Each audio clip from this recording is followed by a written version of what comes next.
Karen. Saya memilih ahli Jacob Dorme. Dan saya memilih ahli Giorgio Yul. Jadi di sini masing-masing dari kami akan memberikan 6 divisi yang sudah kami pilih. Langsung saja saya berikan pada kita semua untuk mendiskusikan mas-mas. Sebelum itu saya minta kita semua untuk menuliskan hasil dari ahli yang sudah teman-teman pilih. Setelah itu baru kita diskusikan atau kita paparkan ke media nanti.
Jadi baik, di sini saya akan meminta kepada saudara tenaga untuk memaparkan duluan hasil yang sudah dia diskusikan atau sudah dituliskan. Baik, di sini kan mintanya definisi dan konsep utama data modul. Nah, ahli yang saya ambil Jenny Thomas. Definisi pragmatiknya itu adalah studi tentang makna dalam interaksi yang melibatkan interpretasi, maksud penutur, dan bagaimana konteks memengaruhi pemahaman ujaran. Nah, konsep utamanya atau fokus utamanya itu yang pertama makna penutur, yang kedua konteks atau situasi sosial budaya, ketiga interpretasi pendengar, yang keempat implikator. Nah, maksud dari penutur ini apa yang sebenarnya ingin disampaikan tidak selalu sama dengan arti kata secara harfiah. Nah, Nah, peran konteks itu seperti situasi, hubungan sosial, dan budaya yang mempengaruhi makna.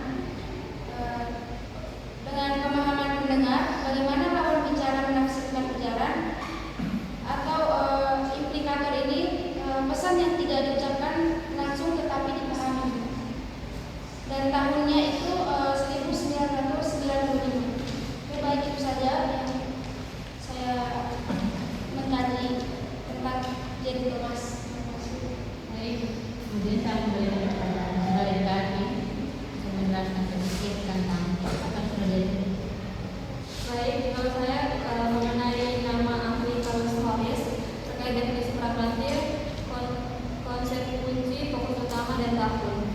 Yang pertama, definisi pragmatik menurut Carlos Suarez, pragmatik sebagai cabang semiotik yang mempelajari hubungan antara tanda sintaksis dengan para pengguna atau penafsirnya. Dalam kerangka semiotik, bahasa dibagi menjadi sintaksis, hubungan antar tanda, semantik, hubungan tanda dengan maknanya, dan pragmatik, hubungan tanda dengan pemakainya. Pragmatik di sini berfokus pada siapa yang menggunakan bahasa dan dalam konteks apa. Selanjutnya, konsep kunci atau fokus utama, yaitu ada 3. Yang pertama, hubungan formal antar tanda. Yang kedua, hubungan tanda dengan makna atau acuan. Yang ketiga, hubungan tanda dengan penafsir. Jikalau tahunnya itu pada tahun 1938. Mungkin selanjutnya sudah tidak menjelaskan sedikit. Dari di sini saya mengambil ahli yaitu Stephen Celevinson. Di sini definisi pragmatik menurut Stephen Celevinson dalam bukunya Pragmatis tahun 1983. Pragmatik adalah bagian tentang hubungan antara bahasa dan konteks yang mendasari pemahaman makna ujaran. Artinya pragmatik tidak hanya melihat apa yang dikatakan, tetapi juga melihat apa yang dimaksud. Berikutnya konsep kunci pragmatik menurut Levinson.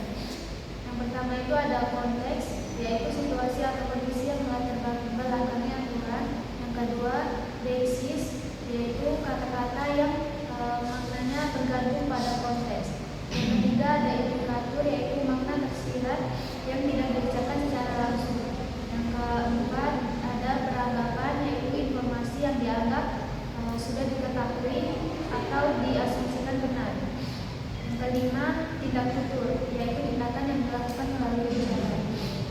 Berikutnya fokus utama dari pragmatik ini yang menurut Stephen Celevinson, yaitu yang pertama bagaimana makna dipahami dalam konteks. Yang kedua, hubungan antara bahasa, penutur, dan situasi.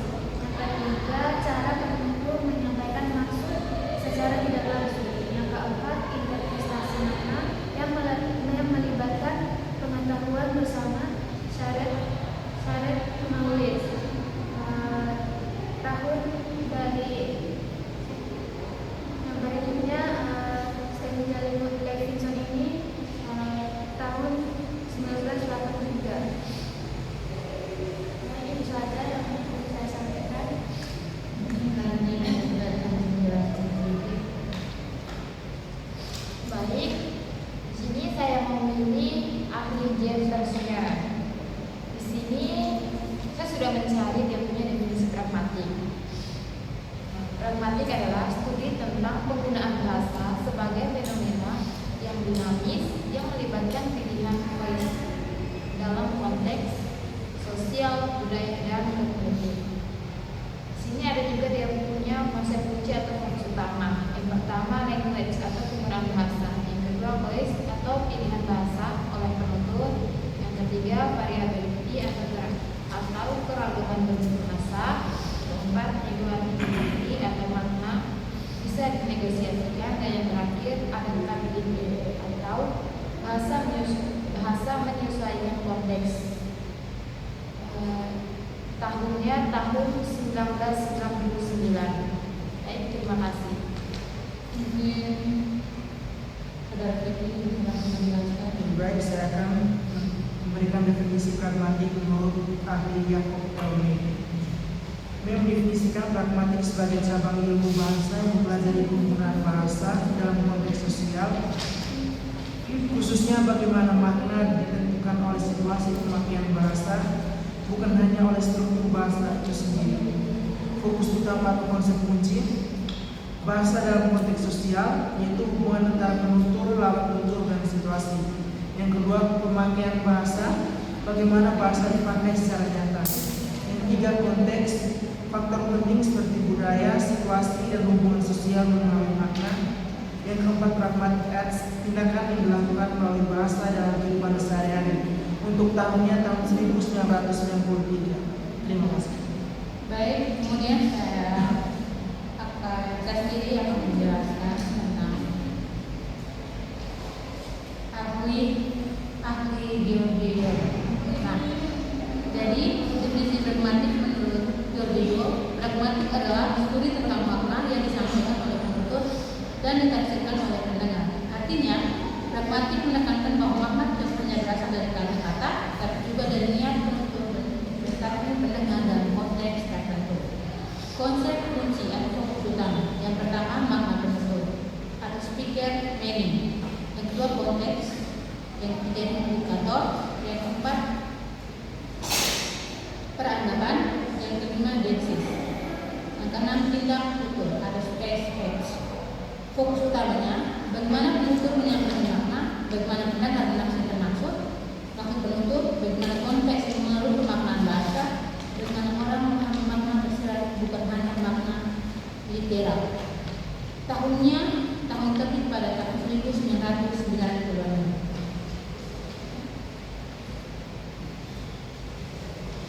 Jadi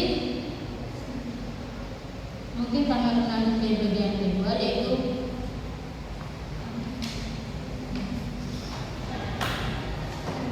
analisis perbandingan. Nah, di analisis perbandingan ini terdapat 5 pertanyaan teman-teman. Mungkin saya rasa kita bisa sama-sama mendiskusikan pertanyaan ini. Sampai dengan waktu kita sama mendiskusikan ini 5 berapa menit? Teman-teman mau berapa menit? Saran dari saya, ini kan mau pertanyaan nih. Sebaiknya dari itu pertanyaan itu kita bagi satu-satu pertanyaan. Ada kita ada 6 orang ya. Jadi moderator baca, jawabannya itu kami catat satu. Ini bisa dan nomor ini nanti itu yang bisa. Oke, baik. Nah, dan waktu kita mendiskusikan pengerjaan soal ini 15 menit. Nah, jadi saya bagi pada saudara Teki soal nomor 1. Kita akan saja ya, saudara Naya yang kedua, saudara Ani yang ketiga, saudara yang keempat, saudara yang keempat Liza, yang kelima Anis. Coba ini waktu dari kesempatan ini.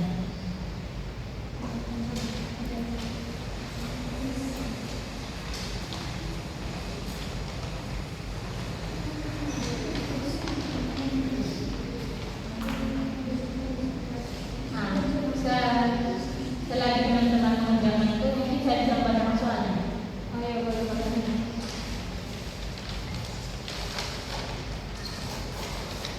Jadi soal yang pertama itu, apa persamaan dari definisi-definisi yang telah dikumpulkan? Nah, jadi maksudnya itu definisi yang telah dikumpulkan itu definisi yang telah kita paparkan tadi. Ya, misalnya saya nomor 1 pada itu bisa mengerjakannya. Terus nomor 2, apa perbedaan mendasar dari definisi-definisi tersebut? Perbedaannya apa saja? Nomor 3 itu, bagaimana perkembangan konsep pragmatik berdasarkan kronologi waktu atau tahun? Nah, jenjang perkembangannya itu apa saja? Terus yang keempat, identifikasi istilah-istilah kunci yang saling muncul dalam definisi pragmatik. Soal nomor 5, berdasarkan berbagai definisi yang telah didiskusikan, rumuskan definisi pragmatik menurut pemahaman kelompok. Jadi nomor 5 ini menurut pemahaman kita ya, teman-teman. Ya.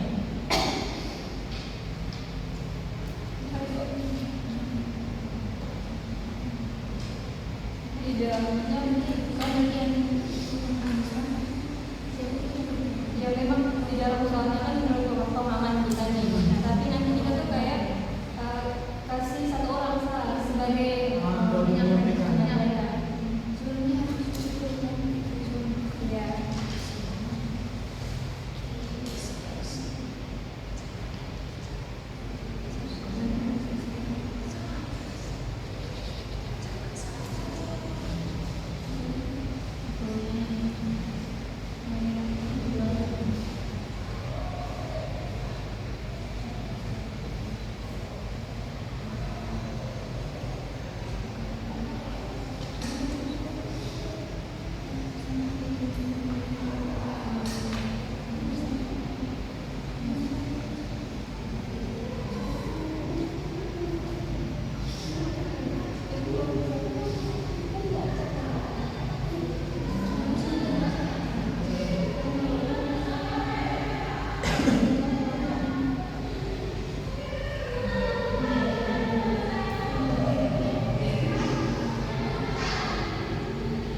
Apakah teman-teman bisa memaparkan ulang definisi para ahli supaya saya bisa menentukan persamaan dengan terus saya bisa menentukan. Jadi dari yang bisa kalian membaca ulang para ahli Supaya saya bisa menentukan persamaan. menentukan persamaan perbedaan. Dari para ahli yang mana dulu? Terserah ini dari mana.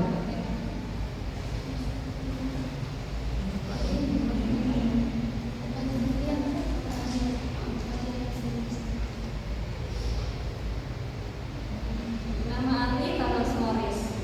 Menurutnya, definisi pragmatik sebagai cabang semiotik yang mempelajari hubungan antara tanda-tanda signis dengan para penggunaan atau penafsirnya.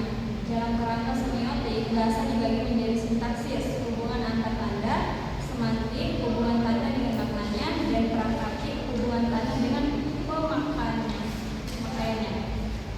Pragmatik di sini berfokus pada siapa yang menggunakan bahasa dan dalam konteks apa.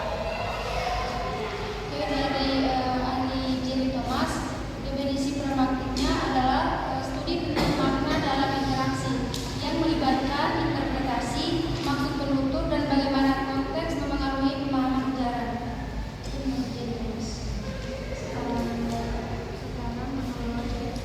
Sekarang menurut definisi pragmatik itu adalah kajian tentang hubungan antara bahasa dan konteks yang mendasari pemahaman makna ucapan. Baik, kalau menurut Jeff dan Smeren, definisi pragmatik adalah studi tentang penggunaan bahasa sebagai fenomena yang dinamis yang melibatkan pilihan voice dalam konteks sosial, budaya, dan kognitif.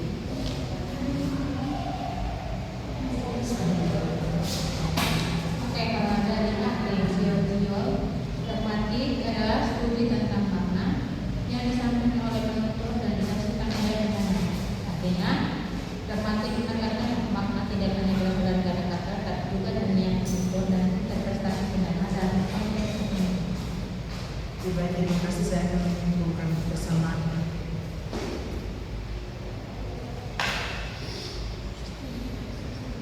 Nah, jadi teman-teman sambil saya mengerjakan soal tadi, saya sedikit menjelaskan.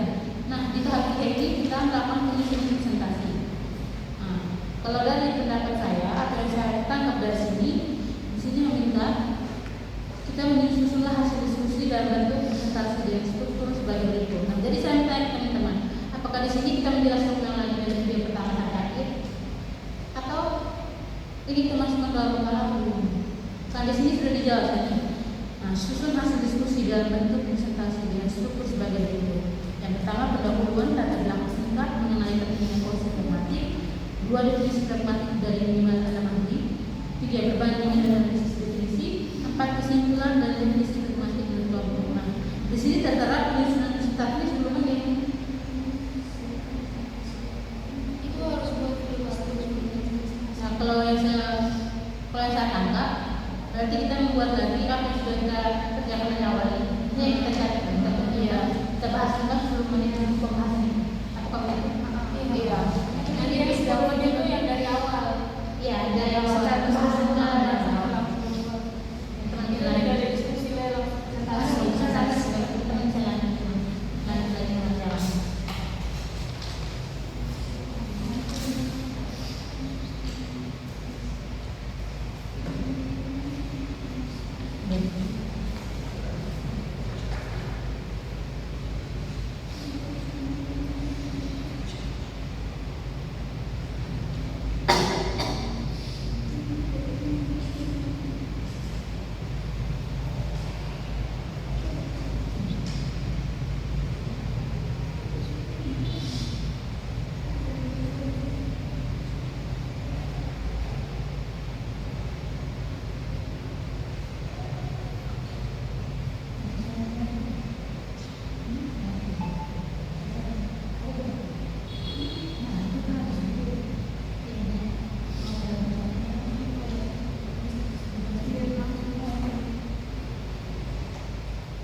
saya akan bacakan soalnya dan langsung menjawab. Iya. Boleh. Oke. Jadi langsung saja ke pertanyaan pertama. Apa persamaan dari definisi-definisi yang telah dikumpulkan? Oke, saya akan menjawab. Kesamaannya dari berbagai definisi pragmatik adalah bahwa semuanya menekankan bahwa pragmatik merupakan cabang ilmu linguistik yang mempelajari makna bahasa berdasarkan konteks pemakaian bahasa tersebut. Beberapa persamaan yaitu pragmatik membahas hubungan antar bahasa dan pemakai bahasa. Makna tidak hanya dilihat dari kata atau kalimat, tetapi juga dari situasi tutur. Pragmatik menekankan maksud penutur. Pendengar berperan penting dalam menafsirkan makna ujaran, konteks sosial, budaya, dan situasional melalui makna tuturan. Dalam kata lain, pragmatik memandang bahwa makna bahasa tidak bisa dipahami hanya dari struktur bahasa, tetapi harus dilihat dari siapa yang berbicara, kepada siapa, kapan, di mana, dan untuk tujuan apa. Terima kasih. Baik, kita langsung ke pertanyaan kedua. Apa perbedaan mendasar dari definisi-definisi tersebut? Baik, perbedaan mendasar dari definisi pragmatik perbedaan mendasar dari definisi pragmatik terletak pada fokus kajiannya, yaitu pertama fokus pada makna penutur. Sebagian ahli menekankan bahwa pragmatik adalah studi tentang apa yang dimaksud penutur, bukan hanya arti literal ujaran. Contohnya seperti pragmatik meneliti maksud di balik tuturan. Yang kedua, fokus pada konteks. Sebagian ahli lain menekankan hubungan bahasa dengan konteks situasi yang mempengaruhi penafsiran makna. Contohnya seperti makna berubah sesuai keadaan komunikasi. Yang ketiga, fokus pada hubungan sosial. Ada juga definisi yang menekankan hubungan antar penutur, norma sosial dalam berbahasa. Contohnya pemilihan kata dipengaruhi status sosial lawan bicara. Yang keempat, fokus pada interpretasi pendengar. Definisi lain melihat pragmatik sebagai bagaimana pendengar memahami maksud tersembunyi penutur. Contohnya pendengar menafsirkan makna yang tidak diucapkan langsung. Oke, baik, itu saja. Baik, terima kasih sudah ini. Pertanyaan yang ketiga, bagaimana perbedaan konsep pragmatik berdasarkan kronologi waktu atau tahun? Oke, baik. Perkembangan pragmatik dapat dijelaskan secara kronologis sebagai berikut. Tahun 1930-an, Carlos Morris memperkenalkan pragmatik dalam semiotika.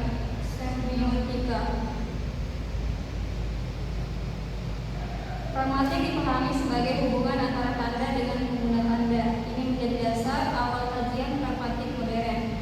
Tahun 1960-an, Austin J. Austin mengembangkan teori speak-back, 3 tutur. Bahasa dipandang bukan hanya untuk mengatakan sesuatu, tetapi juga memerintah, meminta, berjanji, menolak. Tahun 1970-an, John Sarle mengembangkan teori tindak tutur Austin. Pragmatik mulai meneliti maksud penutur, fungsi ujaran, tindakan dalam bahasa. Tahun 1975, Brince memperkenalkan prinsip kerjasama, kooperatif principally. Muncul konsep indikator, makna tersirat, maksud tidak langsung. Tahun 1980-an, Stephen C. Levinson memperluas pragmatik sebagai studi hubungan antara bahasa, konteks, interpretasi. Pragmatik menjadi cabang linguistik yang lebih mandiri. Masa sekarang, pragmatik berkembang ke pragmatik lintas budaya, pragmatik digital, pragmatik dalam media sosial, dan pragmatik pendidikan bahasa. Oke, baik. Terima kasih dari kami. Pertanyaan yang keempat, identifikasi istilah-istilah kunci yang sering muncul dalam definisi pragmatik. Baik, di sini saya akan menjawab istilah-istilah kunci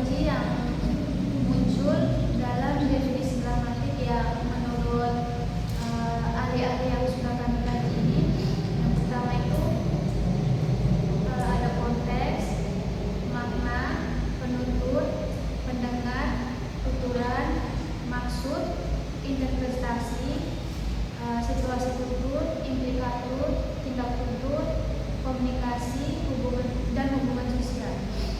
Istilah-istilah tersebut menunjukkan bahwa pragmatik berkaitan erat dengan penggunaan bahasa dalam komunikasi nyata. Terima kasih. Soal terakhir, berdasarkan berbagai definisi yang telah didiskusikan, rumuskan definisi pragmatik menurut pemahaman kelompok. Kita